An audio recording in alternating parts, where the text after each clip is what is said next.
पत्रकार बंधुओं को मेरा नमस्कार। Singhu border, Tikri border, Ghazipur border, Bharatiya Janata party के राज में, मोदी जी के राज में ऐसा प्रतीत हो रहा है कि चीन और पाकिस्तान की सीमा हो गई है। वहां पर किलेबंदी की गई है, सीमेंटेड कीलें गाड़ी गई हैं। ऐसा व्यवहार किसानों के साथ, अन्नदाताओं के साथ किया जा रहा है जैसे वो आतंकवादी हैं, इस देश के देशद्रोही हैं, गद्दार हैं। और भारतीय जनता पार्टी का जो रवैया उनके प्रति है, पिछले 75 दिनों से किसान आंदोलन पर है, उसके ऊपर आंसू गैस के गोले छोड़े गए, उसके ऊपर पानी की बौछारें की गई, बूढ़े किसानों की आंखें फोड़ दी गई। 80 साल, 70 साल, 75 साल के किसान पकड़ पकड़ के जेल में डाले जा रहे हैं, उन पे मुकदमे किए जा रहे हैं। गुरमुख सिंह जी जो एक्स आर्मी मैन है, 80 साल के किसान, उनको उठा के जेल में डाल दिया। इतनी जुर्म, इतनी जाति, इतना अत्याचार करने के बावजूद इस सरकार में रहम नाम की, दया नाम की एक इंच मात्र भी कोई चीज नहीं बची। कल भी सदन के अंदर हम लोगों ने हल्ला किया, आवाज उठाई किसानों की, और आज आम आदमी पार्टी ने अकेले देश के सर्वोच्च सदन में, राज्यसभा में किसानों के मुद्दे को उठाया और हमने ये कहा कि पहले किसानों के मुद्दे पर चर्चा कीजिए और इस बिल को वापस लीजिए, क्योंकि किसानों की यही मांग है। वो इन तीनों काले कानूनों को वापस कराने के लिए पिछले 75 दिनों से बैठे हैं। लेकिन भारतीय जनता पार्टी की सरकार को उनकी पीड़ा नहीं दिखाई दे रही, उनका दर्द नहीं दिखाई दे रहा है। 97 साल के एक किसान बैठे हुए हैं गाजीपुर बॉर्डर पे, ईलम सिंह, जिनके दो बेटे फौज में हैं। वो कह रहे हैं मुझे उग्रवादी कहा जा रहा है, नक्सलवादी कहा जा रहा है। वो कह रहे हैं अंग्रेजों से ज्यादा जाति हो रही इस सरकार में। और आज सदन के अंदर जब मैं किसानों की आवाज को उठा रहा था, एक ही मांग कर रहा था कि चलो इतना जुर्म कर लिया, 165 किसानों ने अपनी शहादत भी दे दी, कम से कम उनके मुद्दे पर चर्चा तो कर लीजिए। इन तीनों काले कानूनों को अब तो वापस ले लीजिए। लेकिन सरकार का तानाशाही रवैया, कुछ भी सुनने को तैयार नहीं। कहते साहब राष्ट्रपति के अभिभाषण में आप किसान के मुद्दे पर भी बोल लेना। अजीब बात है, इतने बड़े आंदोलन पर अलग से चर्चा नहीं हो सकती, इन बिलों के वापसी की बातचीत अलग से नहीं हो सकती। राष्ट्रपति के अभिभाषण में तो 50 मुद्दे रहते हैं। कह रहे हैं उन 50 मुद्दे पे बोलिए और उसमें किसान पर भी बोल लीजिए। ऐसा आखिर क्यों? और अकेले आम आदमी पार्टी ने इस विषय को उठाया। हमने कहा पहले संसद में किसानों के मुद्दे पर चर्चा होनी चाहिए, पहले संसद में तीनों काले कानूनों के वापसी पर चर्चा होनी चाहिए, पहले संसद में किसानों को देशद्रोही कहे जाने और गद्दार कहे जाने और आतंकवादी कहे जाने पर चर्चा होनी चाहिए, पहले संसद में 165 किसानों की शहादत पर चर्चा होनी चाहिए। लेकिन सरकार ने हमारी बात नहीं सुनी। और जब आज चेयरमैन साहब बार बार आम आदमी पार्टी के सांसदों पर कार्रवाई करने की बात कर रहे थे, तो उन्होंने नेता विपक्ष और कांग्रेस पार्टी के नेता आदरणीय गुलाम नबी आजाद जी से भी कहा कि आर वी हेल्पलेस। तो मुझे अफसोस हुआ कि कांग्रेस पार्टी के नेता एलओपी सदन के अंदर आदरणीय गुलाम नबी आजाद जी ने कहा कि हमने जो कहा था, जो तय किया था, हम उसके साथ खड़े हैं। मैं पूछना चाहता हूं, कांग्रेस और बीजेपी ने आपस में क्या तय किया है? आपस में तय करके वो क्या करना चाहते हैं? किसानों को न्याय कैसे मिलेगा? क्या डील हुई है? क्या बातचीत हुई है? क्या आपस में तय कर लिया है?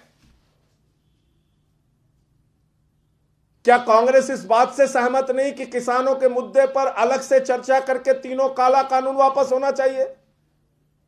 क्या कांग्रेस इस बात से सहमत नहीं कि किसानों के मुद्दे पर, उनके ऊपर हुए जुल्म और उनके ऊपर हुए एफआईआर के मुद्दे पर अलग से चर्चा होनी चाहिए?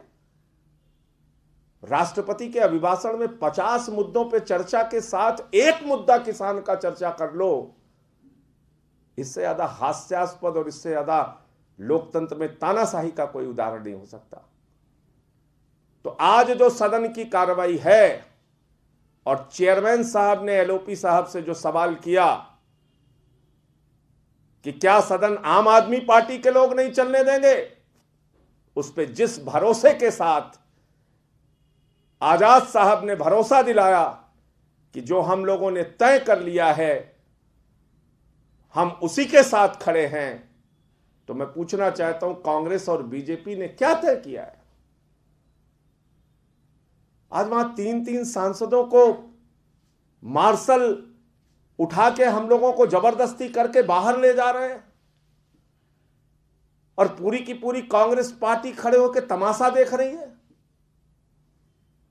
कोई आवाज निकालने के लिए तैयार नहीं। ये क्या है? ये इस बात का संकेत है कि किसानों के मुद्दे पे आपस में गुपचुप कांग्रेस और बीजेपी की कोई बातचीत हो चुकी है, जिसके कारण से उतनी मुखरता और प्रखरता के साथ कांग्रेस पार्टी विरोध दर्ज कराने में, किसानों का मुद्दा उठाने में, किसानों के मुद्दे पर अलग से चर्चा कराने में नाकाम और विफल साबित हुई है। जहां तक आम आदमी पार्टी का प्रश्न है, हमारे नेता दिल्ली के मुख्यमंत्री अरविंद केजरीवाल जी ने उस वक्त भी किसानों का साथ दिया जब 9 स्टेडियम उनकी गिरफ्तारी के लिए मांगे जा रहे थे। उस वक्त भी साथ दिया जब उनको पानी की, बिजली की, वाईफाई की, उनके बीच में जाकर उनको सहायता करने की जरूरत थी। उस वक्त भी साथ दिया जब राकेश टिकैत जी के आंख से आंसू आए, उनके पानी और बिजली बंद कर दी गई। उस वक्त भी किसानों का साथ दिया जब सदन के अंदर पहले हम लोगों ने इस मुद्दे को समझते हुए कहा यह काला कानून है, इसको वापस होना चाहिए। सड़क से लेकर संसद तक आम आदमी पार्टी का एक एक कार्यकर्ता किसानों के साथ था, है और रहेगा। और जो हमारी मांग है, ये तीनों काला कानून वापस लिया जाए, वही इस देश के किसानों ने मांग की है। हम उनके मांगों के साथ हैं।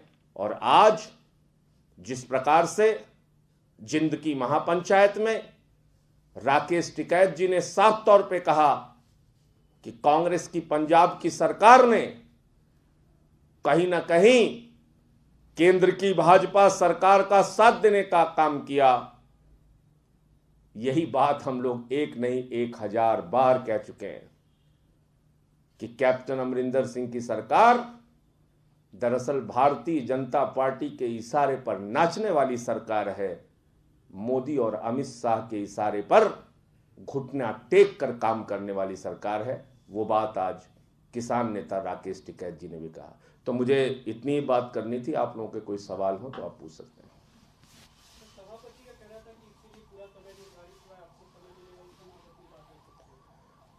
देखिए, मैं सीधे तौर पे ये पूछना चाहता हूं इस सरकार से, अगर किसान 75 दिनों से आंदोलन कर रहा है और उसकी एक ही मांग है कि ये तीनों काला कानून वापस लिया जाए, 11 दौर की आप चर्चा और बातचीत कर चुके हैं और वो सारी की सारी वार्ता फेल हो चुकी है। उसमें भी किसानों की एक ही मांग है, ये तीनों काला कानून वापस लिया जाए। अब आप कह रहे हैं कि राष्ट्रपति जी ने अपने अभिभाषण में 55 विषय पे बोला है, उसमें किसानी के विषय पर भी बोला है, तो 55 विषयों में जब आप बोलिए तो एक किसानों के मुद्दे पर भी बोल लीजिए। पहले तो ये हमें समझना पड़ेगा कि ये जो चर्चा हो रही है, ये किसान के मुद्दे पर अलग से चर्चा नहीं हो रही है। ये तीनों काला कानून वापस लिए जाने के मुद्दे पर चर्चा नहीं हो रही है। ये चर्चा हो रही है राष्ट्रपति जी के अभिभाषण के ऊपर, और उस पे सरकार ये कह रही है कि आप राष्ट्रपति के अभिभाषण पर जब बोलिए, उसी में आप किसान के मुद्दे पर बोल दीजिए। क्यों भाई, आपकी तानाशाही चलेगी हर जगह? आपने उनको तो दुश्मन अपना समझ लिया, सदन में उनके विषय में चर्चा भी नहीं हो सकती देश के अन्नदाताओं के विषय पे। तो मेरा सवाल सिर्फ ये है कि उनके मुद्दे पर चर्चा कीजिए और एक प्रस्ताव लेके आइए। अब आप इधर उधर की बात ना कीजिए, तू इधर उधर की ना बात कर, ये बता कि कारवां क्यों लुटा। मुझे रहजनों से गिला नहीं, तेरी रहबरी पर सवाल है। आपने 11 दौर की वार्ता कर ली, बहुत घुमा लिया किसानों को। अब आप सीधे सीधे प्रस्ताव लेकर आइए कि हम तीनों काला कानून वापस लेने को तैयार, और उस पर सदन में चर्चा करके उसको पास कीजिए।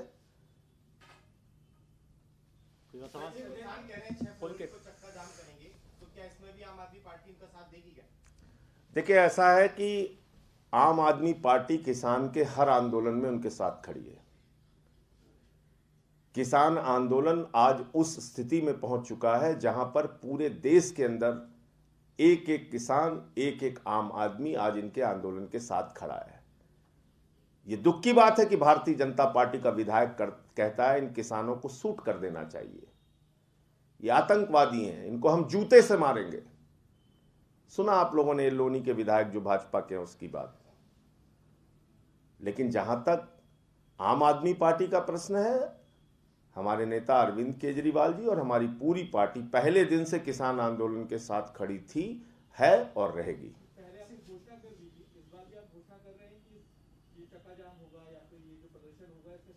उसके बारे में औपचारिक घोषणा पार्टी आपस में बातचीत करके तब करेगी। दूसरा सवाल ये है कि अंतर्राष्ट्रीय स्तर पर सोशल मीडिया पे काफी चर्चा चल रही है किसान आंदोलन को लेकर, और जो फिल्मी सितारे हैं भारत के, वो इसे लेकर अब ट्वीट कर रहे हैं कि इंडिया अगेंस्ट प्रोपेगेंडा। इसे किस तरह से आप देखते हैं?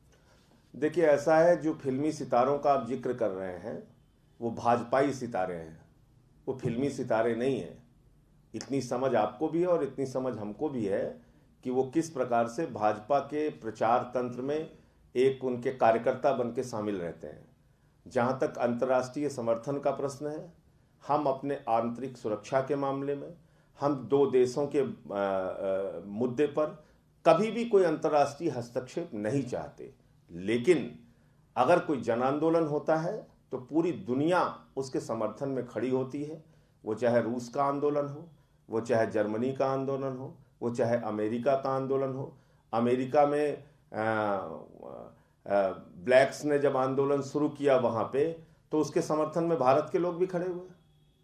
तो अगर एक मानवीयता का कत्ल किया जा रहा है कहीं पे, उसके पक्ष में जो भी जागरूक नागरिक हैं पूरी दुनिया में, वो बोलेंगे। हाँ, हमारा कोई हिंदुस्तान पाकिस्तान का विवाद है, कोई भारत चीन का विवाद है, उसमें हम किसी का हस्तक्षेप स्वीकार नहीं करते। लेकिन हमने देखा था जब अन्ना जी का भी आंदोलन हुआ था तो दुनिया के 75 देशों में उसके समर्थन में आंदोलन हुआ था। तो मुझे लगता है कि इसको न बुरा मानने की बात है और न इसको कहीं से अन्यथा लेने की बात है। एक सवाल और है, ये प्रधानमंत्री नरेंद्र मोदी ने कहा था हाल ही में कि एक फोन कॉल की दूरी पर है वो, और उन्होंने कहा था कि किसान कभी भी उनको कॉल कर सकते हैं। ये बयान जो दिया गया था, इसे किस तरह से आप देखते हैं? मैं 2-4 रुपए लेके रखे हुआ हूँ, वो कॉल अभी तक प्रधानमंत्री जी की तरफ से है नहीं, तो मुझे लगता है पैसे की कमी होगी। मैं 2 रुपए 3 रुपए जो भी एक कॉल का खर्चा आएगा वो देने के लिए तैयार हूँ। प्रधानमंत्री जी कृपया, मैं हाथ जोड़ रहा हूँ, निवेदन कर रहा हूँ आपसे, कल मैं सदन में भी आऊँगा, 2-3 रुपए जो भी आपकी एक कॉल का खर्चा आता हो वो कृपया बता दीजिए, वो हम लोग दे देते हैं। और मैं व्यक्तिगत रूप से दे दूंगा। सर, कृपा करके आप बातचीत कीजिए किसानों से। एक कॉल की दूरी पे प्रधानमंत्री जी भी हो सकते हैं, किसान ही क्यों रहे? किसान तो 11 बार आपके दरवाजे पे आ चुका, एक बार आप भी घंटी घुमा दीजिए उसको, इसमें तो कोई इज्जत जाने वाली नहीं है। आप उनके लिए वोट मांगने के लिए हाथ जोड़ने जाते हैं, तो एक कॉल करने में कोई बुराई नहीं है, कॉल कर लेना चाहिए। बॉर्डर पे आज की खबर है कि डबल लेयर कर दिया, पत्रकारों को भी अंदर नहीं जाने दे रहे हैं, इसको आप कैसे देखते हैं? मैंने आपसे कहा तो, ऐसी परिस्थितियां उसी समय पैदा होती हैं जिस प्रकार के कटीले तार लगाए जा रहे हैं, 12-12 इंच के वहाँ पे कीले गाड़ी जा रही हैं। ये ऐसी परिस्थितियां उसी वक्त पैदा होती हैं जब देश का शासक अपनी जनता को अपना शत्रु और दुश्मन मानने लगता है। उसी समय ऐसी परिस्थितियां पैदा होती हैं जो आज हमें देखने को मिल रही हैं। आप कह रहे हो कि हम एक कॉल की दूरी पे हैं, इतनी आत्मीयता दिखाने लगते हैं आप, तो फिर ये कटीले तार और इतने बड़े बड़े कीले क्यों गड़वा रहे हैं आप? अपनी दहशत बनाने के लिए, डराने के लिए उन किसानों को। Thank you. हाँ यूपी में गिरफ्तारी का जो मामला चल रहा है, हाँ, वो बहुत महत्वपूर्ण विषय आपने पूछा, नहीं तो फिर ये छूट जाता तो गड़बड़ हो जाता।